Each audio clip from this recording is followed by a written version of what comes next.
Listen in.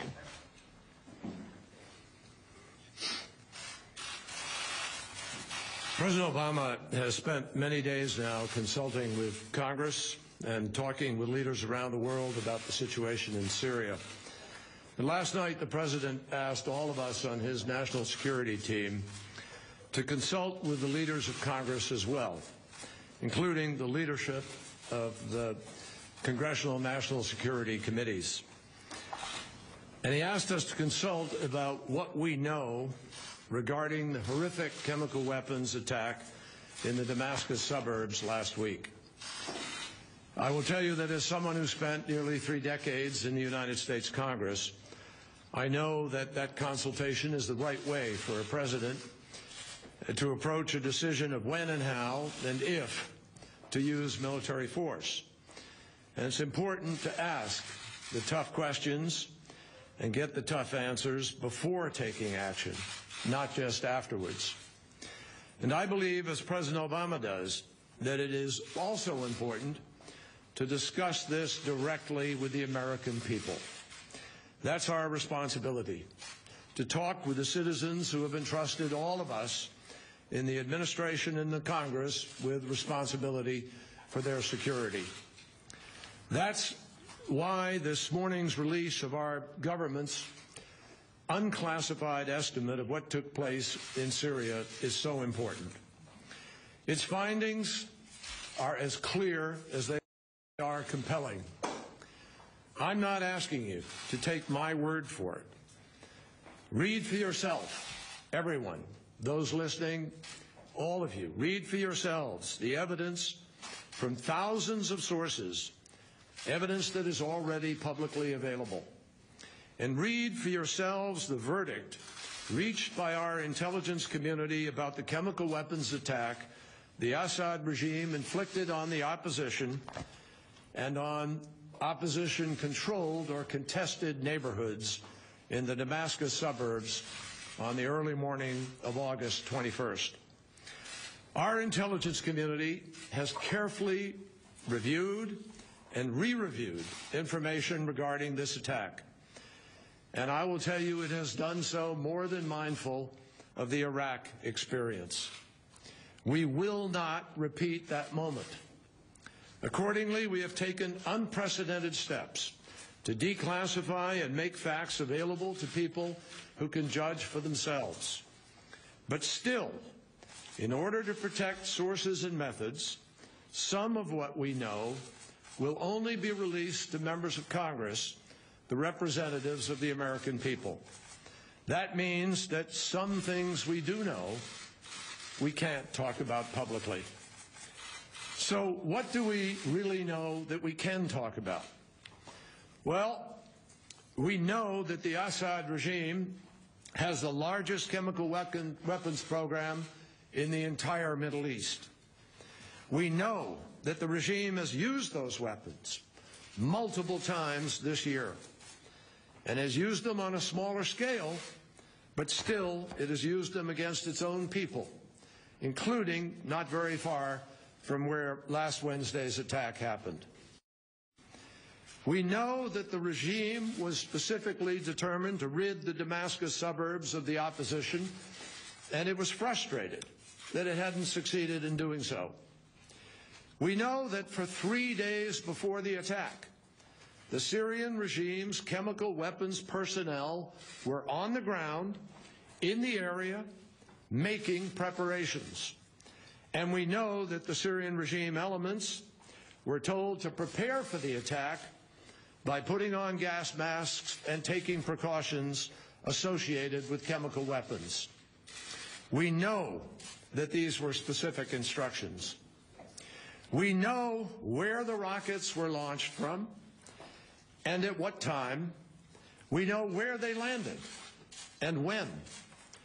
We know rockets came only from regime-controlled areas and went only to opposition-controlled or contested neighborhoods.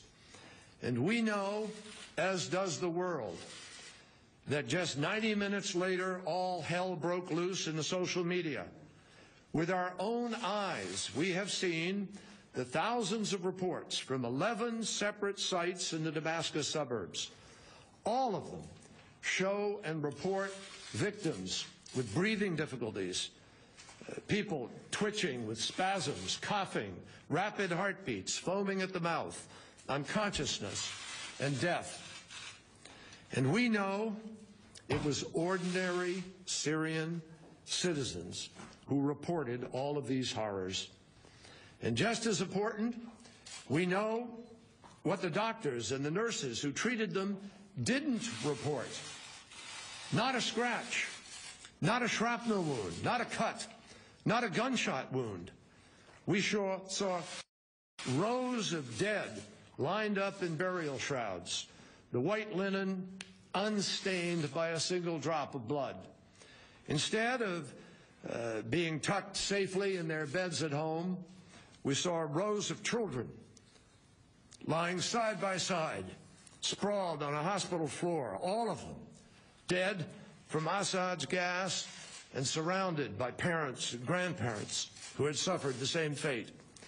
The United States government now knows that at least 1,429 Syrians were killed in this attack, including at least 426 children.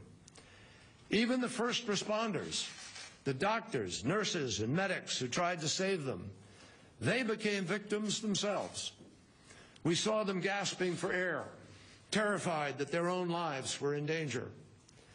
This is the indiscriminate, inconceivable horror of chemical weapons. This is what Assad did to his own people. We also know many disturbing details about the aftermath. We know that a senior regime official who knew about the attack confirmed that chemical weapons were used by the regime,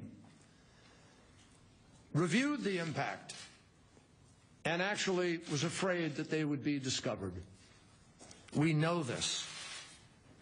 And we know what they did next. I personally called the foreign minister of Syria and I said to him, if, as you say, your nation has nothing to hide, then let the United Nations in immediately and give the inspectors the unfettered access so they have the opportunity to tell your story. Instead, for 4 days, they shelled the neighborhood in order to destroy evidence, bombarding block after block at a rate 4 times higher than they had over the previous 10 days. And when the UN inspectors finally gained access, that access, as we now know, was restricted and controlled. In all of these things that I have listed, in all of these things that we know, all of them, the American intelligence community has high confidence. High confidence. This is common sense. This is evidence. These are facts. So the primary question is really no longer, what do we know? The question is, what are we collectively, what are we in the world going to do about it? As previous storms in history have gathered, when unspeakable crimes were within our power to stop them, we have been warned against the temptations of looking the other way. History is full of leaders who have warned against inaction, indifference, and especially against silence when it mattered most. Our choices then in history had great consequences, and our choice today has great consequences. It matters that nearly 100 years ago, in direct response to the utter horror and inhumanity of World War I, that the civilized world agreed that chemical weapons should never be used again. That was the world's resolve then, and that began nearly a century